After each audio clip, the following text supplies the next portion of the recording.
E aí, sejam muito bem-vindas a mais uma análise. Hoje, a gente vai desvendar como o antigo estoicismo passa muito longe de ser só um punhado de teorias presas naqueles livros empoeirados, sabe? Pelo contrário, é um plano de ação incrivelmente prático para uma vida melhor. E o nosso foco principal aqui é bem direto. Ações falam mais que palavras. Afinal, a verdadeira filosofia acontece mesmo é na arena da vida. Então, o que será que realmente significa ser um estoico? É super comum a gente imaginar aquela pessoa que engole o choro, que reprime todos os sentimentos e fica meio com cara de estátua de pedra, né?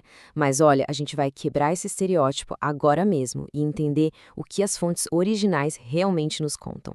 Dá só uma olhada nesse contraste gigante entre o mito moderno e a realidade lá da antiguidade.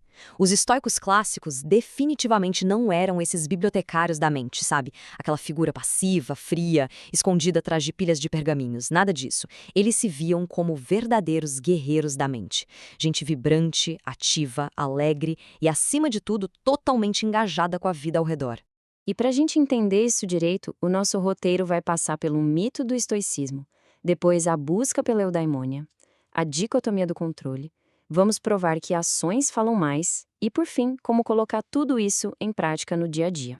Começando então pela parte 1, o mito do estoicismo. Vamos desconstruir esses clichês. Porque a grande verdade é que o objetivo do estoicismo não é apagar todas as emoções, mas sim banir as emoções negativas e destrutivas, tipo a raiva, o medo extremo ou a inveja. E por que isso?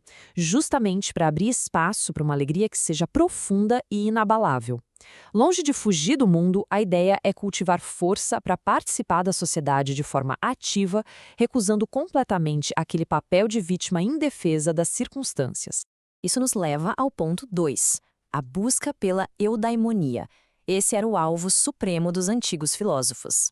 Mas o que é isso, né? Bom, eles chamavam de eudaimonia esse estado contínuo de florescimento. E não estamos falando daquela euforia passageira de fim de semana. É sobre prosperar de um jeito que as nossas ações fluam com facilidade, sempre em total harmonia com o nosso eu ideal.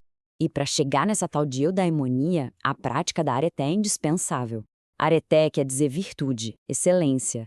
Na prática, significa lutar ativamente, todo santo dia para fechar aquela lacuna chata entre quem nós somos agora e quem a gente tem potencial para ser.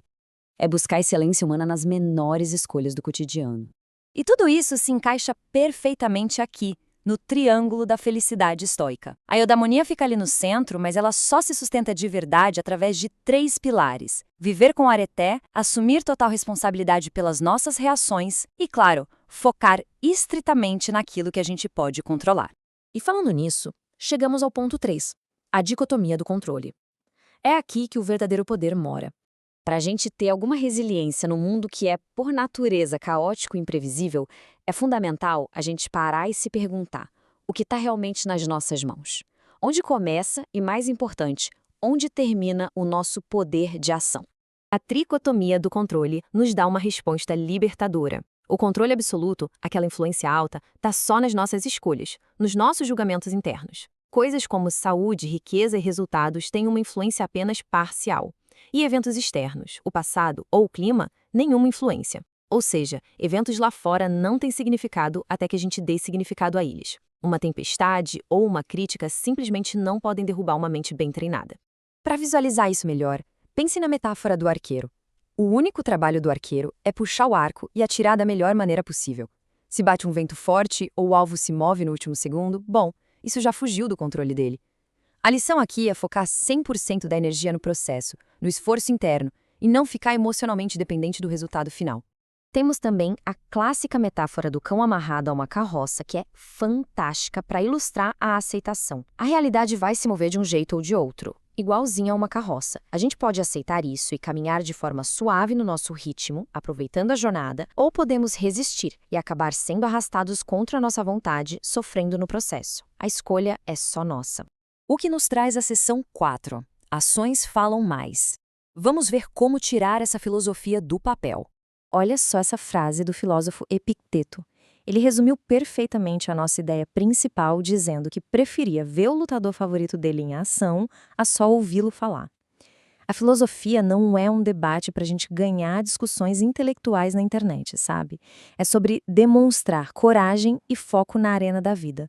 O lutador não fica lá teorizando sobre a luta, ele simplesmente entra e luta. E as fontes antigas batem muito nessa tecla. Os momentos mais difíceis, aquelas tempestades pesadas da vida, são de longe os nossos melhores professores. É como um carpinteiro, né? Ele só aprende a profissão botando a mão na madeira, trabalhando fisicamente com ela, e não lendo um manual enorme sobre tipos de árvores. Moldar o nosso caráter exige transpiração na vida real. E, finalmente, chegamos ao ponto 5, a prática no dia a dia. Como construir rotinas acionáveis com tudo isso? Tudo começa logo de manhã. A rotina matinal estoica dita o ritmo do dia. O segredo é ensaiar mentalmente o que está por vir, inclusive já se preparando para lidar com aquelas pessoas difíceis e com os imprevistos, tudo isso antes mesmo do primeiro gole de café. Quando a gente abraça a nossa própria racionalidade assim cedo, a gente constrói uma armadura de tranquilidade para o resto do dia. E lá no fim do dia, temos a rotina noturna, que funciona como uma espécie de tribunal pessoal íntimo. É a hora de examinar as ações das últimas horas com uma honestidade brutal, não escondendo nada de si mesmo, mas, olha o detalhe, sempre com autocompaixão. O foco nunca é ficar se culpando, mas sim perdoar os erros de hoje para planejar como ser e fazer melhor amanhã. E aqui vai um truque sensacional: internalizar as metas. Em vez de exigir vencer a partida de tênis, a meta tem que ser jogar a melhor partida possível. Em vez de exigir que alguém nos ame de volta, o objetivo é se comportar de uma maneira amável. Percebe a diferença? Ao internalizar o objetivo, o sucesso passa a depender 100% do nosso próprio esforço. É assim que a gente blinda a nossa paz de espírito. Os textos antigos deixam esse lembrete super direto e afiado. Pare de brincar em serviço e viva imediatamente.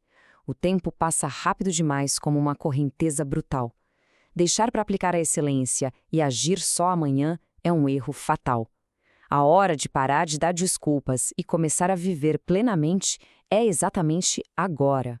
Para fechar nossa análise de hoje, fica aqui uma provocação para a gente refletir. A grande questão nunca foi o quanto a gente consegue falar e teorizar sobre filosofia, mas sim quem queremos ser no mundo lá fora. Estamos prontos para sair da arquibancada teórica e deixar que as nossas ações falem bem alto pelo nosso caráter? Fica o convite à prática. Um abraço e até a nossa próxima exploração.